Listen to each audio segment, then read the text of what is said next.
fail, this like same group of kids comes like middle of the day, we'll stand out, and we played here in June, it was like 110 degrees, they were standing out all day just so they could be like barricaded to see our show, and it's like, yeah, it is a really cool thing. So, I think that without people that stand in line all day, what we do doesn't even make sense. Right, and I think those people are actually driven, so they can tell that story. Mm-hmm. Yeah. Whereas whether it's a fear of being left out or a fear of being embarrassed or just not getting in, getting turned away, whatever it is, it's kept me from being that person. So I don't have a lot of great stories about being at the front of the show. You know what I mean? Getting up there and getting right on the stage, because I never did that.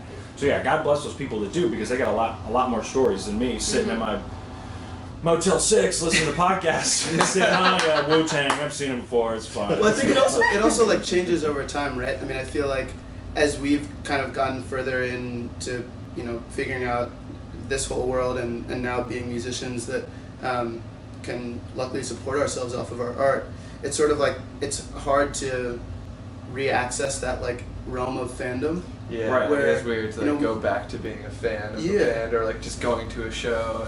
And we used to be fans of like punk bands where we like write letters to the bands, and like stuff like that when we were kids. And I remember there's this band that Max and I used to love called Big D and the Kids Table. It was like this ska punk band, and they like put out this album, and if you pre-order the album, they like wrote you a handwritten letter. And I have this like box of shit at my house. It's just like stuff that I've collected and funny photos. I have this really funny photo of Max and I when we were on vacation when we were like 10, and he's like flicking me off in the background, in the back of the car. And Max like used to be kind of chubby when he was little, and it's like my favorite photo of Max. It's like a big like middle finger. But I have this letter from Big D and the Kids Table in that box of stuff, and it's like, yeah, those moments are like so important to, I don't know. Well, I think making you feel to those people at the time, and making you feel worthwhile as like an individual, because when you're just a kid and you're just a fan of music, you're not thinking about your career or like your position in the world. You just want to be acknowledged. So I think it's important. Yeah, now these bands come along and they're your associates, they're your equals, or they're trying to get to where you are even. And no matter what, no matter how long Louis Del Mar's band, no matter how long you guys are touring, all the success you achieve, it's those bands that you loved when you were kids that you're still going to get excited to see on the elevator. That's true. Right? I mean, that's the thing. It doesn't matter if they have 10 followers on Twitter and no one really knows who they are except you and a couple of your friends. Those are going to be the guys that you still get excited to see when you run into them on the street. That never goes away. That's like me, a 34-year-old dude walking into a hotel and seeing Capadonna at the front desk and getting super excited. And there's something cool about that. You never lose that. It definitely is. And I think there's also something cool about sort of acknowledging the music that made you love music, because it's not. I don't listen to any of those bands anymore, really. Right. And I wouldn't even list them as influences to this project in any like immediate way.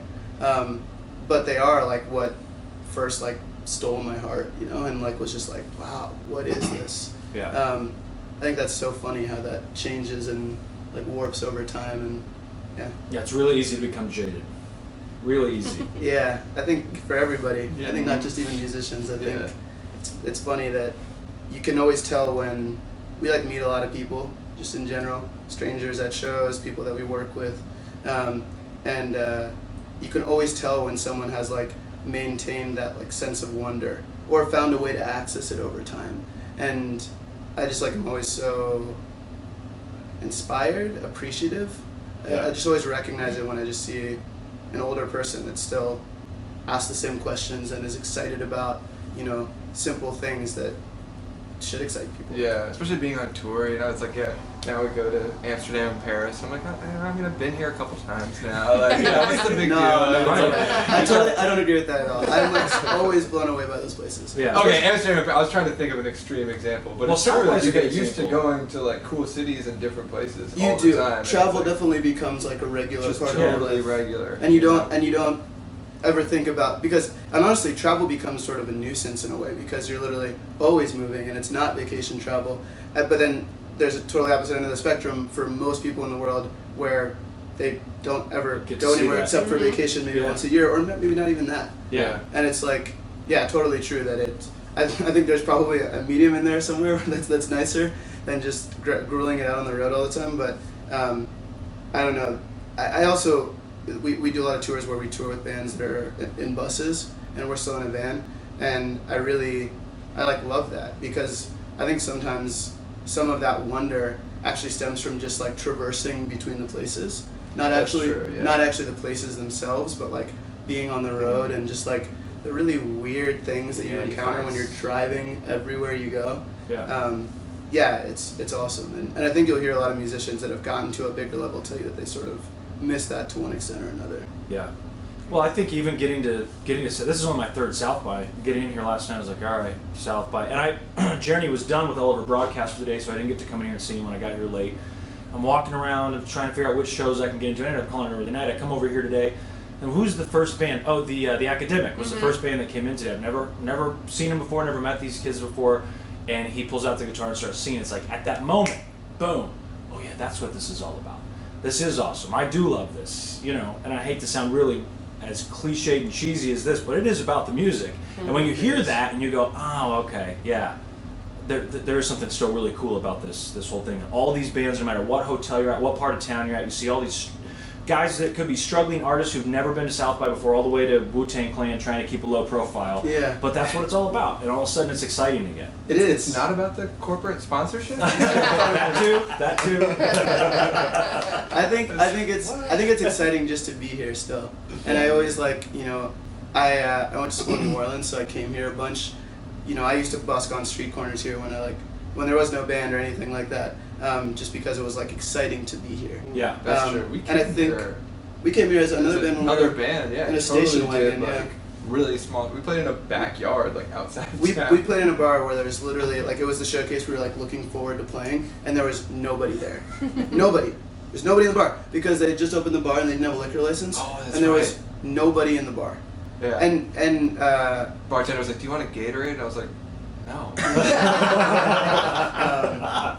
But it's just the idea of there being so many people in one place. I just think even now it still excites me. Yeah. It's cool. really cool. It's really cool. How long are you guys here? We leave Saturday. Okay. Saturday, Yeah. Cool. This one's more low key than last year though. Yeah. Just kind of coming in. We got a couple shows, only 4 this time. Only 4. Yeah, only 4 shows. Well, it doesn't feel like South by without seeing you guys, so thank you for stopping by. Thank you guys. One of the few bands that I think every single person at the station is a fan of. I was just listening to the record this weekend. I went on a road trip and listened to the whole thing from beginning to end. It's so good. Wow. Thank you very much. Last year, man. Yeah, it's That's amazing. really, really great. Yeah. We really appreciate that, and we are grateful for your support. Yeah. Kansas City is. I'd never been to Kansas City before this band, and it's been a surprisingly awesome group of people to work with, and your fan base is awesome. Great town. And everyone loves your station there. Like everybody loves your station. Not everyone. But all the people that we meet, I guess, that talk about it are always like, like they're so cool, and that's just something that you don't. There's not a lot of people that are just going to tell you that they're. Yeah, Laszlo always says we may not have the most listeners, but we have the best. Yeah, there you go. There's a lot of passion. So, well, thank you guys again for stopping by. Yeah. We'll be back in May. Middle of the map. Middle of the map. Yeah. Yep, we'll see And you we have this really wonderful artist that's touring with us that'll be at the festival too, called Anna Wise. Oh, nice. So I encourage your listeners to check her out. Awesome. Yeah. Thanks, Great guys. talking to you. I told you he loves you. You hijacked the interview. It's nice talking to you. Thank you. Lewis, somewhere on the buzz. Thank you guys.